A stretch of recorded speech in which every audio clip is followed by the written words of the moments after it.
Hello, Candace-Marie Mitcham here, Berkshire, Hathaway, HomeServices, Silverhawk, Realty, East Idaho. But today I am joining you as an ambassador for the Greater Idaho Falls Chamber of Commerce. Today we're going to talk with Paul Baker, CEO of the Chamber, and bring you all the updates for March. Stay tuned.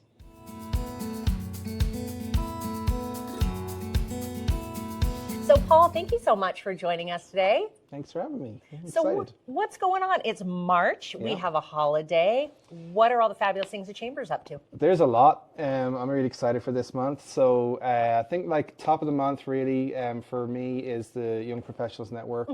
And we're doing a membership drive there, and we're really sort of focusing on looking at the retention piece around our talent here in the area. Okay. And so we're really going after businesses that have that 20 to 40-year-old professional that is living and working here. There's so many things that go on through that sort of those 2 decades of life. Yeah, lots of changes. There is a lot. And so what we want to try and do is get them together, be among a really great peer group, look at ways to sort of help them network and establish that good friendship group, but also look at the educational side of it and what can they be doing to help move their career along their kind of pathway and the phases of life. Okay, awesome. Now, I think that you guys are doing a special program with the employers too to kind of encourage that, right? Yeah, we are. So we're kind of doing like this complete blanket rate. So if you've got, I don't know, 20, 30, 50 employees that fit that bracket, we'll take care of that whole deal, so they can just come along to everything. Okay. And just really support and sponsor them, because it's a really great retention tool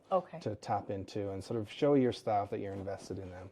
Yeah, exactly. And I mean, that's really building, in real estate, we talk about equity, right? Yeah. This is really building equity in your talent, right? And the intellectual property that you have there. Yeah, it sure is. I also love the fact that you're making it easy for employers to send a group, right? And that way, when you have multiple people going, there's kind of that sense of unity there, and they have their battle buddies to go, and it makes them stick with the program. Absolutely. And like, that's what business is. It really is finding people that are like-minded and that share your same kind of principles and values in terms of how you want to conduct yourself and where you're at in terms of trajectory. Yeah. And so getting that group of people together who are still, some like are trying to figure out who they are and what they want to be in their 20-something-year-olds, and some are like have done a bit of a career and are thinking, I don't like what I'm doing, I want to do something different.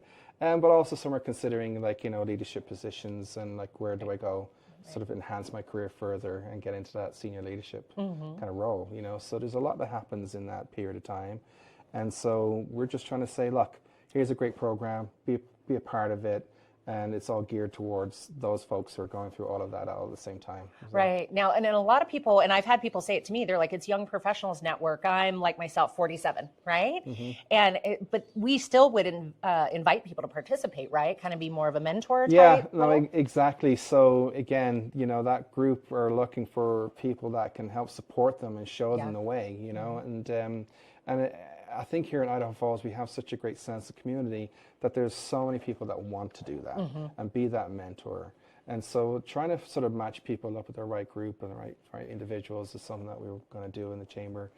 Some I've been blessed with over the years with having some really great mentors who I still to this day talk to all the time as my sounding board for really great advice.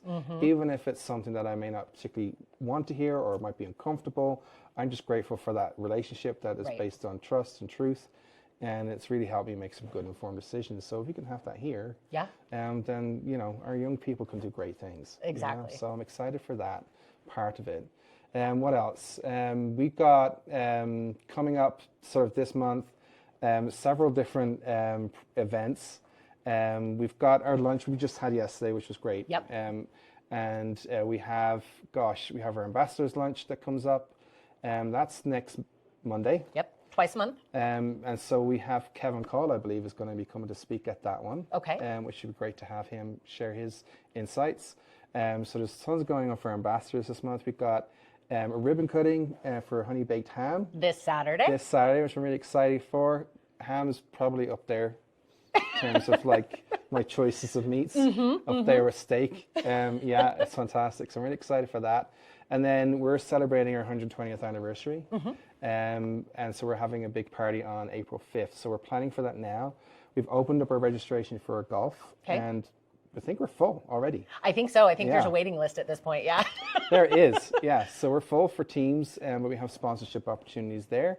And then the highlight of the month for me personally is St. Patrick's Day, March 17th. I wonder why. Yeah, I don't know, but so I have a really cool joke for you. Okay, I love it. Okay, so did you know that Irish people only drink alcohol on days beginning with T? I didn't. So Tuesdays, Thursdays, today, tomorrow, Saturday and Sunday. Well, with that said, I'm ready to go out for lunch and have a Guinness with a dash of bitters on top. There you gotta do. You gotta go do it. You gotta go do it. Yeah. So I'm excited for this month in March. I get a little homesick. Yeah. Every year. I do miss that kind of patriotism feeling for us as Irish people. I love the history and culture of our country.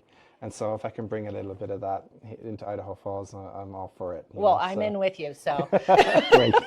Fantastic. Yeah. So that's pretty much March. Okay. What I love do you know what I love the most about St. Patrick's Day? Tell me. So coming from a Catholic country, we have Lent, right? Yes. And it's in the middle of it. I've tried that one time, and it's very difficult, and I will have to say I've failed miserably. Well, I think to have St. Patrick's Day in the middle of Lent is like genius. It's so funny. So to have something like that, it's like, listen, I'm doing this Lent thing, but we're going to go out and celebrate St. Patrick. We have to have a pause. So we're going to have a pause on Lent for the next 24 hours. That's so, right. Yeah, that's right. I love it. Yeah. So going back to a couple of the events that you talked about. So we have the 120th birthday. Yeah. Okay. So is that just open to chamber members or open to the public? No, that's open to everybody that can come along. Anybody that's has involvement with the chamber in any shape or form, please come along. But it's for the community, really.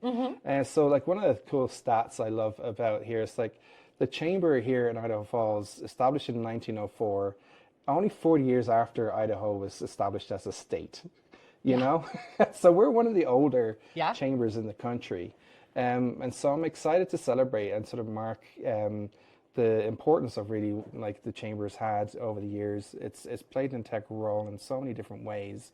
And I'm excited for my opportunity to be in the seat for this next foreseeable future to sort of help, influence and shape what we want this area to be over the next coming, century, you know. So it's a real great thing to celebrate and a real great opportunity for me personally to be invested in the community this way. Yeah, so. It's definitely a milestone. So I'll make sure that I link the information for that event down below. And that is going to be a Roaring 20s kind of Gatsby style. So break out the flapper dresses. So 1920s style. We've got a 25-piece brass band playing all types of jazz, swing music.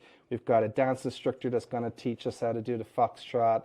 Lots of food, opportunity to just engage and celebrate and come dressed up in costume and just have a great time. That's what it's all about. Awesome. Yeah. Now, and with the membership drive, whether it's YPN, Young Professionals Network, or whether you're an oldie like me and you want to join the chamber, how do people do that? They get a hold of you, they go to the website. What's the best direction? So the best thing to do is actually go to the website.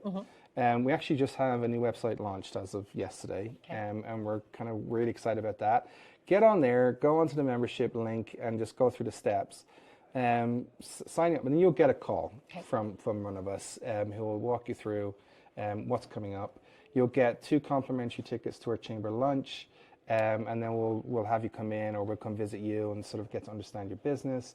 Try and figure out what you want to get out of the chamber and how the chamber can benefit you. And so I'm really interested to hear from every kind of business, no matter how big or small. What are the things that you need from our community to help you be successful, and what can the chamber do to help you in that? You know? Yeah, and it's about 65% increase in business with being a chamber member. Is the statistics? It is. The stat, 65%. You'll see the customers will sort of look to you as not just a business that's there to generate personal wealth, but also someone that gives back into the community, and people really look for that. And then within the chamber, you should see a 10% of chamber membership looking to kind of do some sort of trade or some sort of build some sort of relationship with you. On top of that, 65%. And then also we have the visitor center, and this is one of my favorite stats. If you're a business that's involved within the tourism, hospitality, or restaurant sector, we will see about 35,000 people through our doors in the visitor center, and 40% of them will go to 2 or 3 other things they weren't planning on going to. And out of that 40%, 10% would extend their stay by another day or two. Yeah. Well, and what some people don't realize, even folks that have been born and raised here, is that we're really a gateway into Yellowstone too. So we have a lot of international travel. We have a lot of folks that do a stopover here. Yeah, we sure do. Yeah, and so we're working on having Idaho Falls be that destination and also be that gateway into Yellowstone. So there's a lot of things happening within that sector. Yeah. So really excited about that. And then, like I said, like Chambers historically, I feel can be a little stale.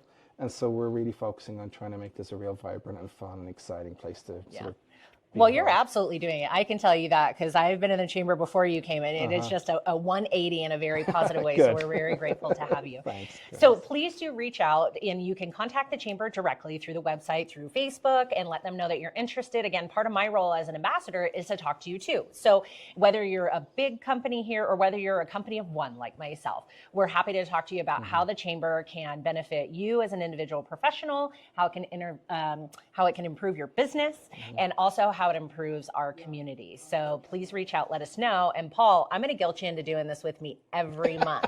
Done. No problem whatsoever. Perfect. Thanks for watching, guys. Please stay tuned. And Paul, thank you as always. Yeah, no, thanks, Candace.